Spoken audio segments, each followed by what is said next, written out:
Happy Halloweenky, gals and guys. We're on day 4, and today we're doing Vudu, and today we have 5 movies again, and 4 of them are good, and 1 of them are not so good. So let's get to it. Another Halloween season is upon us, and another year closer to death. While you're waiting for your ticket to be punched, here are just some of the free streaming services you can find online that offer free streaming movies and television shows. As you're contemplating your miserable existence, feel thankful. I took the precious time I have left to find good Halloween films for you to watch and ones to stay away from. You're welcome. While you're counting down the hours and minutes to your impending doom, you can check out the links to all the Halloween movies I cover in these videos down in the description. You can also comment below while you're still breathing.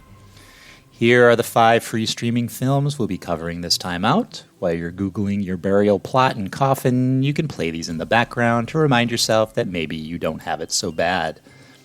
In this edition of My Media Helpers Entertainment Online Halloween edition, we are going to focus on the streaming service Vudu, as in a religion practiced in parts of the Caribbean and southern U.S., combining elements of Roman Catholic ritual with traditional African magical and religious rites, and characterized by sorcery and spirit possession. It's probably the way you're checking out. Okay, you undead fuckers. Let's see what Vudu has to offer this year. Jack Brooks' Monster Slayer is a 2007 Canadian comedy horror monster movie produced by Brook Street Pictures. The film was directed by John Knotts and stars Trevor Matthews, Robert Englund, Freddy Krueger fame, and Rachel Skarsten. The film is about a plumber named Jack Trevor Matthews whose family gets slaughtered by a demonic beast. While fixing the pipes for Dr. Crowley, played by Freddy Krueger legend Robert Englund, the professor awakens an evil source and eventually transforms his body into a monster. With the evil spreading out of control, Jack harnesses his anger to face the monsters and avenge his family. Working as a plumber, Jack is propositioned by Professor Crowley to help him clear an obstruction in the pipes of his newly purchased home, which fails to yield results and injures Jack, but also unearths something buried in the backyard of the house. Jack leaves to order a replacement part, while Professor Crowley becomes possessed by some unknown force and spends the night digging in the backyard with his bare hands. Upon awakening in the morning with no memory of the night's events, Crowley gives in to morbid curiosity and uses a shovel to dig up a large box found to contain human bones and what looks like an intact heart. Jack Brooks' Monster Slayer was received with mixed reviews from film critics on its original release. The film ranking website Rotten Tomatoes reported that 64% of critics have given the film positive reviews based upon a sample of 25. The consensus states a sincere but excessive send-up of low-rent horror hokum. Jack Brooks' Monster Slayer features some sharp laughs and features a scene-stealing performance by Robert Englund. I think that's a fair assessment. This movie was fun to watch. It had a very 80s-like quality to it. I'm not sure if that was intentional or not. It reminded me of films like My Science Project, kind of like Weird Science, Gremlins, and movies of that caliber. I would classify Jack Brooks' Monster Slayer as more of a B movie, or at least balancing the fine line. All I know is I enjoyed it. It had a good balance of humor and practical effects. At no time was I bored, and it entertained me. And that's all I can ask for this Halloween season. 1408 is a 2007 American psychological horror film based on Stephen King's 1999 short story of the same name.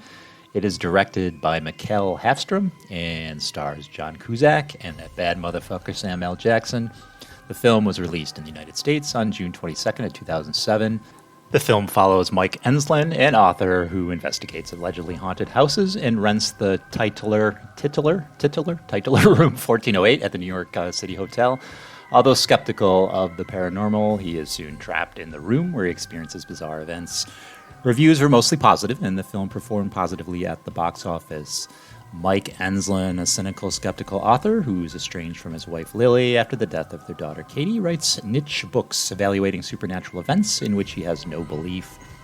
After his latest book, he receives an anonymous postcard depicting the Dolphin, a hotel on Lexington Avenue in New York City, bearing the message, "Don't enter 1408."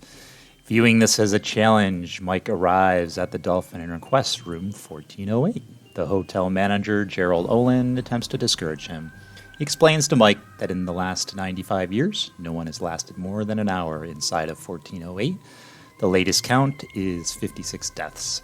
Olin attempts to dissuade and bribe Mike, but Mike insists threatening legal action against the hotel, so preparations are reluctantly made.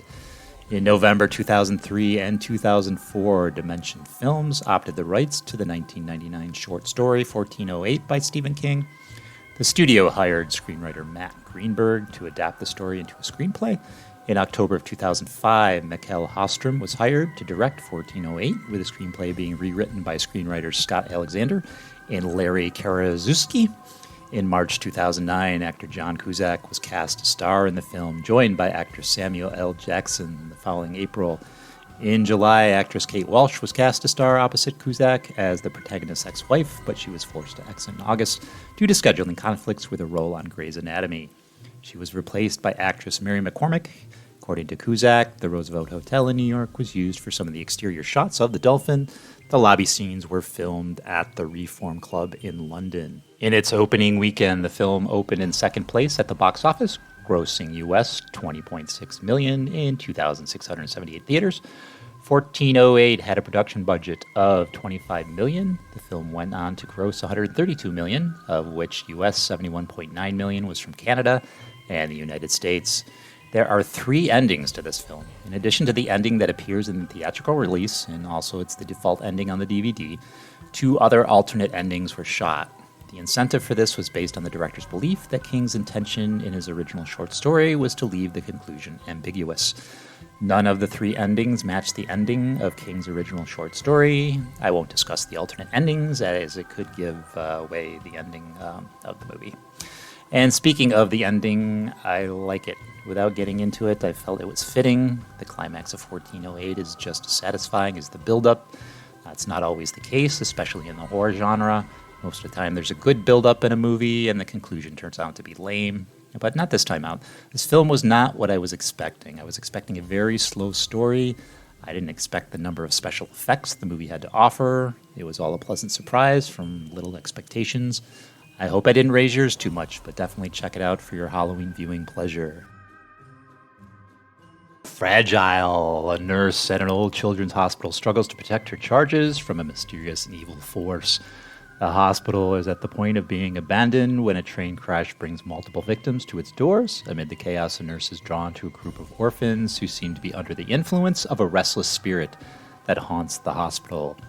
Fragile is a 2005 Spanish/British horror film directed by, I'm going to destroy his name, Jaume Balagueró. Sorry, Jaume, if that's even how you pronounce your name. Fragile was filmed between Barcelona, Spain, and the Isle of Wight, England.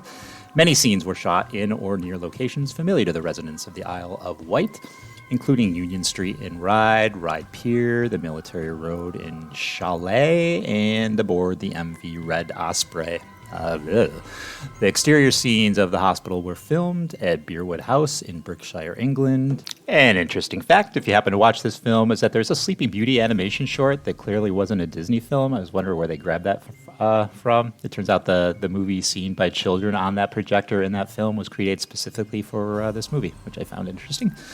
The film premiered on September 2nd of 25 as part of the Venice Film Festival and was released in a theatrical release in Spain on October 14th of 2005.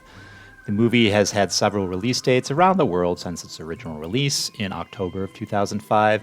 Lightning Media released the film in July 2010 via DVD, video on demand, and digital download. Fragile is also part of the Fangoria Fright Fest 2010 on June 21st of 2010.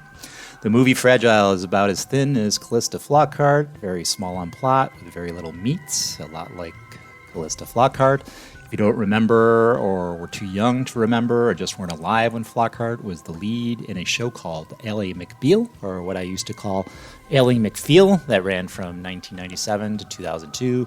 It's a pretty good show. However, this film is not. It's not remotely interesting or scary. Fragile takes a long-ass time to get going, and the ending just isn't satisfying enough to justify that slow build-up. It's nothing we haven't seen before, unless you're new to the horror genre and watching movies in general.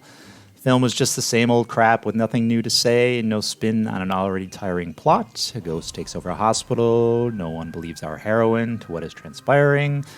Yada, yada, yada. You'd think these fucking people would have watched a couple of horror films themselves and maybe give Flockhart the benefit of the doubt.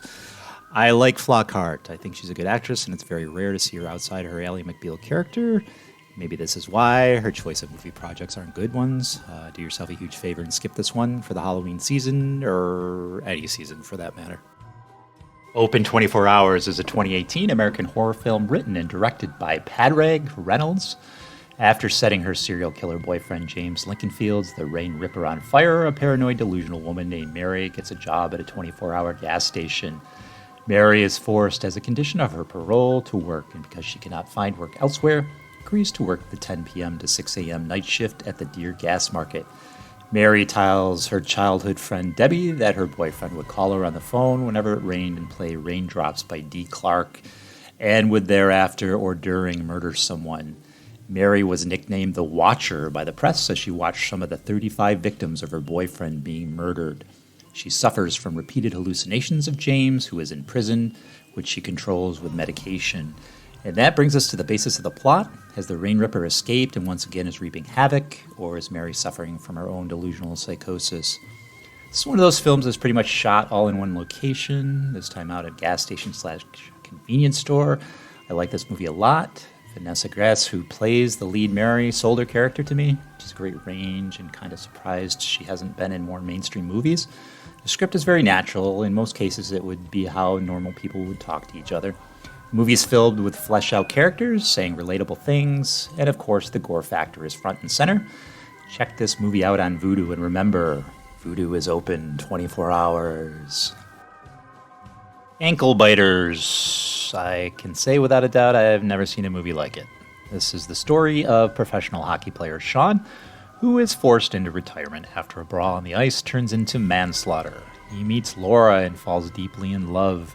He plans to propose during a getaway at his lake house, where he invites Laura and her 4 daughters, Violet, Rosalie, Lily, and Dahlia, I think, played by actual sisters of the same names. The daughters are skeptical of Sean's intentions from the start, but solidified when they mistake a sex tape for mommy abuse and plot to take Sean out. Previously titled Cherry Pickers, 2020's Ankle Biters was repackaged and retitled after 2 years. Ankle Biters, or Cherry Pickers, or whatever the hell you want to call it, is a cautionary tale about letting your kink accidentally get away from you. I have no idea why it was originally called Cherry Pickers, or why it's now called Ankle Biters. Both titles don't really fit. And what else can I say about this movie without giving anything away? It's just wrong on certain levels, but it's wrong in all the right ways. Characters don't act in a stereotypical manner. The adults are actually likable. I guess they're just misunderstood, and we'll leave it at that. This is a good movie for the season. Although the local police department in this film are the most incompetent boobs on the planet, I believe some inbreeding going on with those girls and boys in blue. You'll see what I mean. Go watch the film now.